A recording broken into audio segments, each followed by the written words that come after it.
Thanks for tuning in to Bourbon Drop. I'm your host, Myron. Today, we've got Larceny B524. Now, you guys know I've been hunting this thing.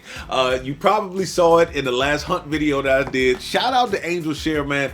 Sam and Bridget were so nice to me. I mean, the store is amazing. They have a whole bunch of picks, as you guys can see. If the raffle is not over, I suggest you go up there and put in on the $5 bottles, man, and get yourself one of these hard-to-find bottles. Let's get it. Bottle drop, bottle drop.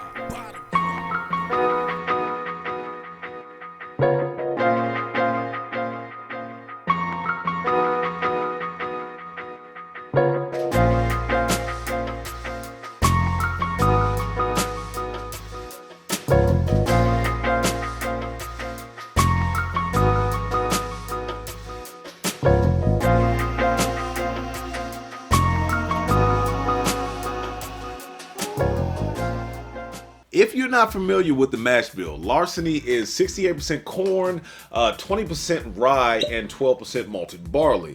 Normally 6 to 8 years old. This one happens to come in at 125.4 proof. I think they did have one last year that was in the 125 range. Oh, yeah, they had a C923, which was the 126 range. You have the A123, which was the 125.8 range. So if this one is as good as those two, I might have to do a future video where I'll put those two up against each other, because the A batch and the C batch from last year were two of my favorites. B and the A from this year just really didn't do it for me, man.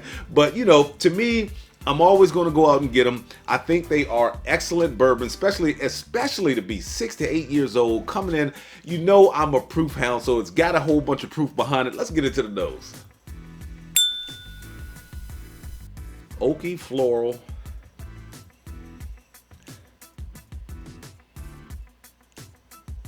And a touch of sweetness. It's oaky floral, a touch of sweetness. And the ethanol has just burned the inside of my nostril. I took too deep of a sniff. Wow. Woo. All right, I'm not picking up much on the nose. Let's get into the palate. I'll come back to it, see if we can get anything else. Let's get into the palate.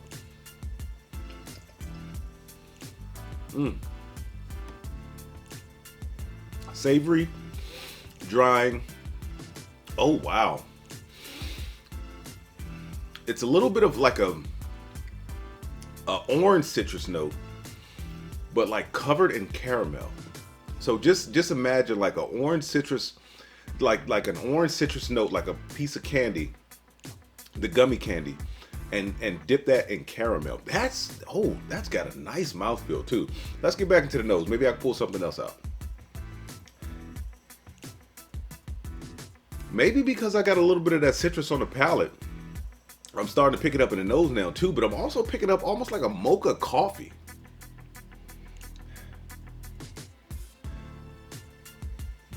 Yeah, that floral note kind of went away. More of the sweetness, like a deeper, richer brown sugar. And a touch of that citrus. All right, let's go back in for the second sip.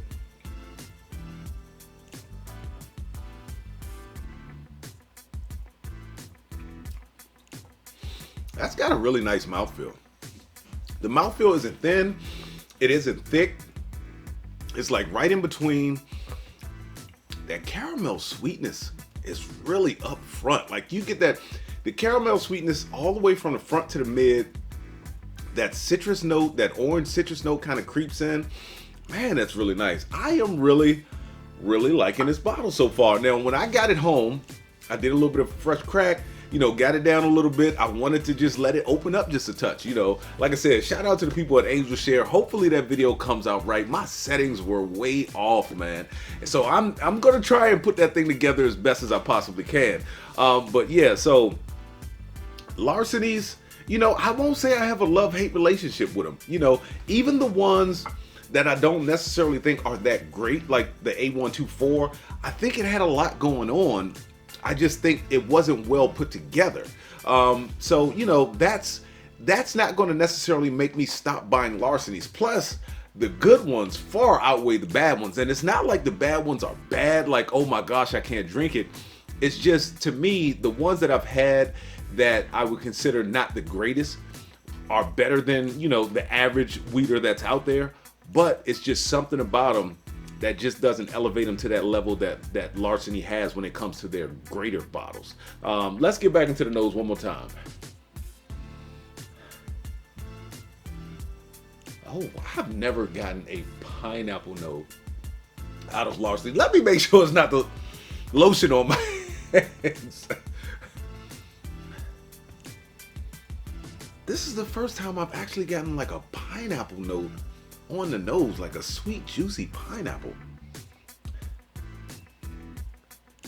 Wow, that is crazy to me. All right, let's go back into the palate one more time.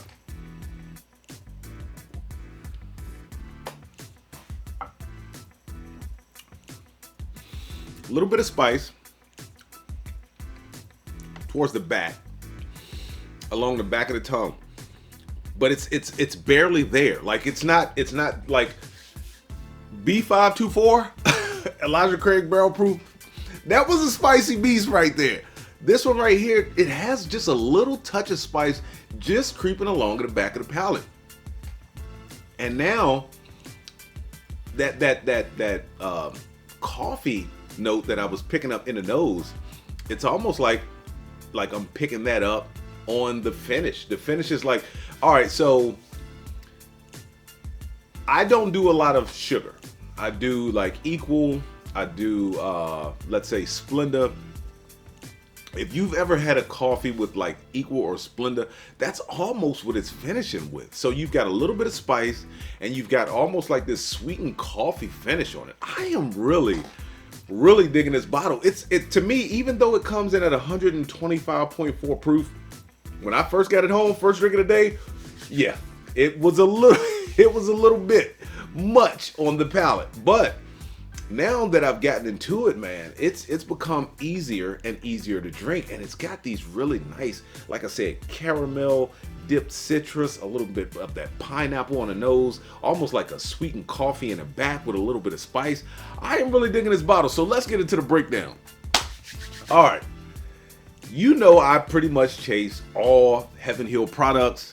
Larceny, I chase them when they come out every year, 3 times a year. Same thing with the ECBP. Is this worth the chase? I am going to have to say yes, this one is worth the chase. This is a very nice turnaround from the A124. The A124 just, it had a lot going on. It was like, it had potential, but it just wasn't well put together. You know, I like a complex bourbon. A124, had it been a little more well-rounded, I think it would have been a much better bourbon. It would have ranked higher, you know, on my Larceny scale. But this one right here, man, this is very well put together. The sweet notes, the citrus notes, that coffee in the back, that little touch of spice. I am really digging this one right here. Is it worth retail? Now, I paid, I think it was at Angel Share, I need to look at the receipt. I think I paid like $66.99 or something like that. But that was pretty, you know, pretty much retail. So it is every bit worth retail. Would I go my 30 over retail? I wouldn't mind going probably 15 to 20 over retail. I don't know if it's 30 over retail good. Like if I saw this bottle sitting for 99 bucks, would I run out and go get it? I'd be like, you know, especially if I needed to back up. I don't know if I'd pull that trigger. Now, the C923 and the A123, if I saw those for 99, I think I'd kind of be like, here's my money. All right, so who is this for? All right, it does come in at 125.4 proof. Like I said, when I first got it home, it did kick me in the mouth a little bit. You know, I mean, it was the first drink of the day. We're talking that is a high proof. But the more and more I sipped it, the more and more it calmed down. So like I said, I think I would give this to an intermediate to experienced bourbon drinker. I think an intermediate bourbon drinker, someone who's around that 115 mark, you know, after the first sip would probably do okay with this. Definitely an experienced bourbon drinker, I think they would be fine with this all day long. Will this always be on a bar? As you can see, Larceny barrel proofs will always be on the bar until they start putting out bad releases. And like when I get to a point where I'm like, you know what, I don't know if I'm buying another one. I mean, because that's how I am with Booker's at the moment. So at the moment, Larceny barrel proofs, they will always be on the bar. And with that being said, let the whiskey float. Never run out unless you head into a drop. Till next time.